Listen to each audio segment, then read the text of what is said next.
क्या किसी देश में सिर्फ एक बैंक के डूबने से हिंसा फैल सकती है? क्या एक बैंक किसी पूरे देश को वैश्विक संकट के मुहाने पर ला सकता है? दरअसल ईरान में हालात बिगड़ने के सबसे बड़े संकेत विपक्ष के गुस्से से नहीं आए, न ही आजादी की तलाश में बेचैन उन हजारों युवाओं की आवाज से। असल चेतावनी आई एक बैंक के गिरने से, क्योंकि जब एक बैंक का कोलैप्स होता है तो सिर्फ पैसे नहीं डूबते, लोगों की बचत, भरोसा और भविष्य भी टूट जाता है। ईरान में यही हुआ। एक बैंक का पतन बना महंगाई, मुद्रा गिरावट और सड़कों पर लोगों के विरोध का आधार।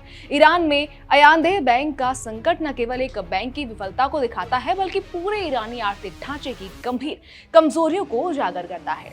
आज हम जानेंगे कि कैसे आयांदेह बैंक के गिरने से ईरान को आर्थिक खतरे में डाल दिया और देश भर में बड़े विरोध प्रदर्शनों को जन्म दिया। आयांदेह बैंक, जो कि ईरान का एक बड़ा निजी बैंक है, पिछले साल भारी कर्ज की वजह से डूब गया। बैंक पर लगभग $5 बिलियन के बुरे लोन से डूब गया था। ये बैंक रूल्स एंड रेगुलेशन से जुड़े राजनीतिक रूप से प्रभावशाली लोगों के कंट्रोल में था। इसी वजह से बैंक ने भारी मात्रा में उधार दिया, जिसे वापस नहीं लिया जा सका, और इसका सबसे बड़ा इन्वेस्टमेंट कंजम्पशन बिजनेस प्रोजेक्ट्स जैसे ईरान मॉल में हुआ, जो अर्थव्यवस्था के वास्तविक हालात से बिल्कुल अलग थे। बैंक ने ऐसे कर्ज दिए कि जिनका वसूली कोई ठोस आधार नहीं था। इसके बाद बैंक केंद्रीय बैंक से ज्यादा पैसा उधार लेता रहा, जिससे मुद्रा आपूर्ति बढ़ी। लेकिन इसके बाद ईरान की सरकार ने जो फैसला लिया वो और भी खतरनाक साबित हुआ।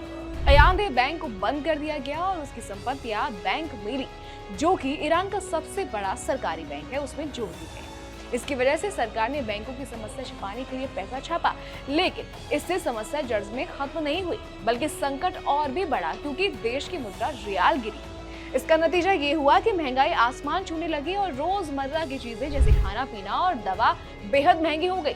आम लोगों की बचत और आय की वास्तविक कीमत कम होती गई। धीरे धीरे आर्थिक नाराजगी से जन आक्रोश और विरोध प्रदर्शन शुरू हो गए। कुछ ही दिनों में ये प्रदर्शन सत्ता और सरकार के खिलाफ बड़े आंदोलन में बदल गया।